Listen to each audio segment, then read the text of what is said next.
Assalamualaikum warahmatullahi wabarakatuh. Kembali lagi di channel Marsha Subiakto.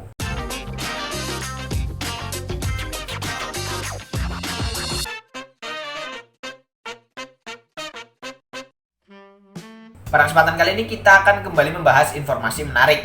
Kali ini kembali terkait dengan JHT atau Jaminan Hari Tua yang diberikan atau diselenggarakan oleh BPJS Ketenagakerjaan. Jadi kemarin saya sudah buat video berkaitan dengan Permenaker atau Peraturan Menteri Ketenagakerjaan nomor 2 tahun 2022 tentang tata cara dan persyaratan pembayaran manfaat jaminan hari tua. Dan pada Permenaker tersebut diatur bahwa pembayaran JHT akan diberikan saat pekerja mencapai usia pensiun, yaitu usia 56 tahun. Dan tentunya dengan adanya Permenaker tersebut, kalangan buruh atau pekerja banyak yang protes karena memang harapan dari pekerja setelah mengundurkan diri atau mengalami PHK, pemutusan hubungan kerja, tentunya mendapatkan JHT gitu ya, sebagai modal usaha atau sebagai uang untuk bisa melanjutkan kehidupan. Tetapi dengan adanya Permenaker terbaru ini, pekerja dibuat bingung karena memang pencairan dana JHT hanya bisa dilakukan di usia 56 tahun. Dan akhir-akhir ini memang banyak sekali protes yang dilakukan oleh kaum buruh dan pekerja terkait dengan hal tersebut. Tetapi ternyata pemerintah telah mengeluarkan jaminan lain atau program lain untuk backup pekerja yang di PHK agar tetap bisa survive di dalam kehidupan sebelum nantinya pekerja yang di PHK ini mendapatkan pekerjaan lain atau beralih menjadi wirausaha gitu. Dan program tersebut diberi nama Program Jaminan Kehilangan Pekerjaan atau JKP. Dan pemerintah juga sudah membuat aturan terkait dengan JKP, yaitu melalui peraturan pemerintah nomor 37 tahun 2021 tentang penyelenggaraan program jaminan kehilangan pekerjaan. Dan kali ini kita akan coba bahas berkaitan dengan hal tersebut. Untuk itu, simak terus video ini sampai habis. Oke, bismillahirrahmanirrahim, langsung saja kita mulai.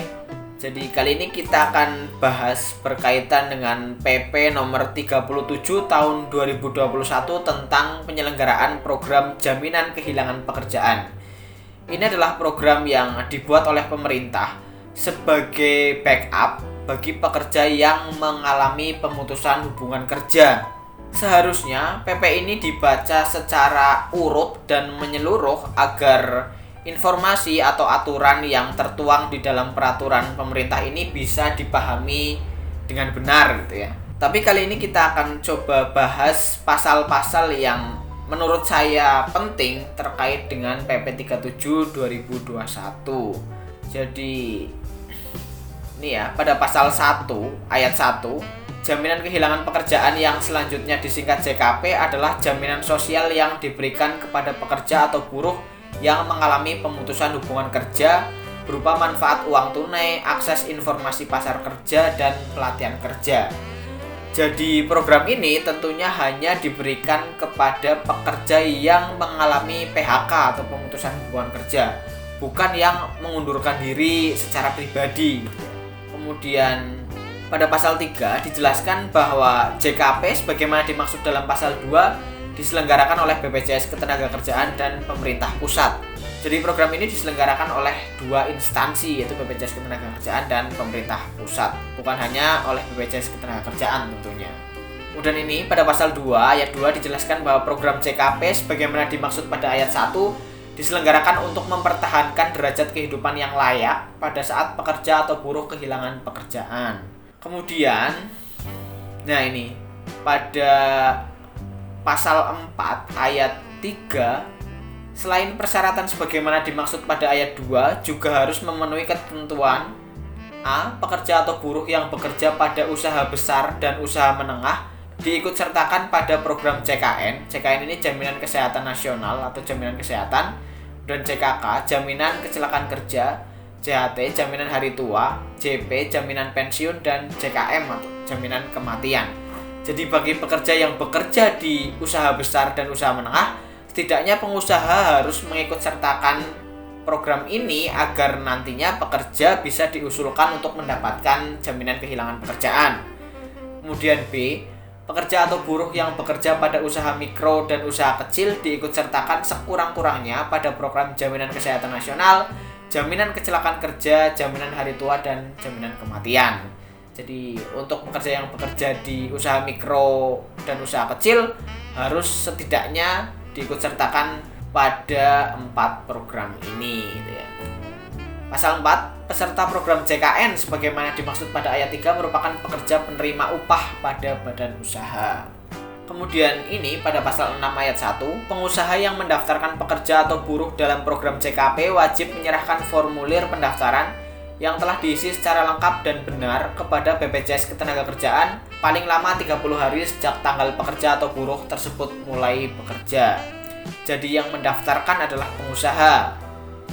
Kemudian ini terkait dengan iuran. Pasal 11 ayat 1, iuran program JKP wajib dibayarkan setiap bulan. Ayat 2, iuran sebagaimana dimaksud pada ayat 1 sebesar 0,46% dari upah sebulan. Ayat 3, iuran sebesar 0,46% sebagaimana dimaksud pada ayat 2 bersumber dari iuran yang dibayarkan oleh pemerintah pusat dan sumber pendanaan JKP. Ayat 4, iuran yang dibayarkan oleh pemerintah pusat sebagaimana dimaksud pada ayat 3 sebesar 0,22% dari upah sebulan. Sumber pendanaan JKP sebagaimana dimaksud pada ayat 3 merupakan rekomposisi dari iuran program JKK atau jaminan kecelakaan kerja dan JKM, jaminan kematian, dengan ketentuan A, iuran JKK direkomposisi sebesar 0,14% dari upah sebulan, sehingga iuran JKK untuk setiap kelompok tingkat risiko menjadi, ini penjelasannya, teman-teman bisa baca sendiri dan pahami sendiri terkait dengan iuran yang harus dibayarkan. Tapi yang jelas ini adalah program pemerintah, jadi ada bantuan dari pemerintah untuk iur terkait dengan JKP ini. Kemudian ini pada ayat 7, batas atas upah sebagaimana dimaksud pada ayat 6 untuk pertama kali ditetapkan sebesar 5 juta rupiah. Ayat 8, dalam hal upah melebihi batas atas upah sebagaimana dimaksud pada ayat 7, maka upah yang digunakan sebagai dasar perhitungan iuran sebesar batas atas upah. Jadi maksimal gaji atau upah yang diperoleh oleh pekerja terkait dengan JKP atau program jaminan kehilangan pekerjaan ini maksimal 5 juta rupiah. Jika gajinya lebih dari 5 juta, tentunya yang digunakan adalah 5 juta itu ya. Batas atasnya 5 juta untuk pembayaran terkait dengan iuran JKP ini. Kemudian pada pasal 18, manfaat JKP berupa A, uang tunai, B, akses informasi pasar kerja, dan C, pelatihan kerja. Dan pasal 19 ayat 1, manfaat JKP diberikan kepada peserta yang mengalami pemutusan hubungan kerja, baik untuk hubungan kerja berdasarkan perjanjian kerja waktu tidak tertentu maupun perjanjian kerja waktu tertentu. Ayat 2, selain memenuhi ketentuan sebagaimana dimaksud pada ayat 1, penerima manfaat JKP harus bersedia untuk bekerja kembali. Kemudian ayat 3, manfaat JKP dapat diajukan setelah peserta memiliki masa iur paling sedikit 12 bulan dalam 24 bulan dan telah membayar iur paling sedikit 6 bulan berturut-turut pada BPJS Ketenagakerjaan sebelum terjadi pemutusan hubungan kerja atau pengakhiran hubungan kerja.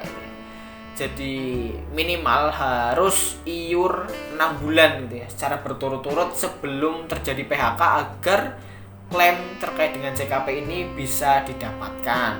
Kemudian pada pasal 20, manfaat JKP bagi peserta yang mengalami pemutusan hubungan kerja dikecualikan untuk alasan pemutusan hubungan kerja karena A, mengundurkan diri, B, cacat total tetap, C, pensiun, D, meninggal dunia. Jadi ini khusus untuk pekerja yang di PHK gitu ya. Kalau yang PHK-nya karena mengundurkan diri, tentunya tidak bisa diklaim JKP-nya. Kemudian untuk yang cacat total tetap juga tidak bisa mengklaim JKP, tetapi bisa mengambil 100% terkait dengan JHT gitu ya. Karena pada Permenaker 2 tahun 2022 dijelaskan bahwa pekerja yang cacat total tetap bisa mengklaim JHT sebelum usia 56 tahun. Kemudian yang C, pensiun, dan yang D meninggal dunia. Yang meninggal dunia ini juga tentunya bisa mengklaim JHT secara langsung, tidak harus menunggu usia 56 tahun. Kemudian ini pada pasal 21 ayat 1, manfaat uang tunai diberikan setiap bulan paling banyak 6 bulan upah dengan ketentuan sebagai berikut.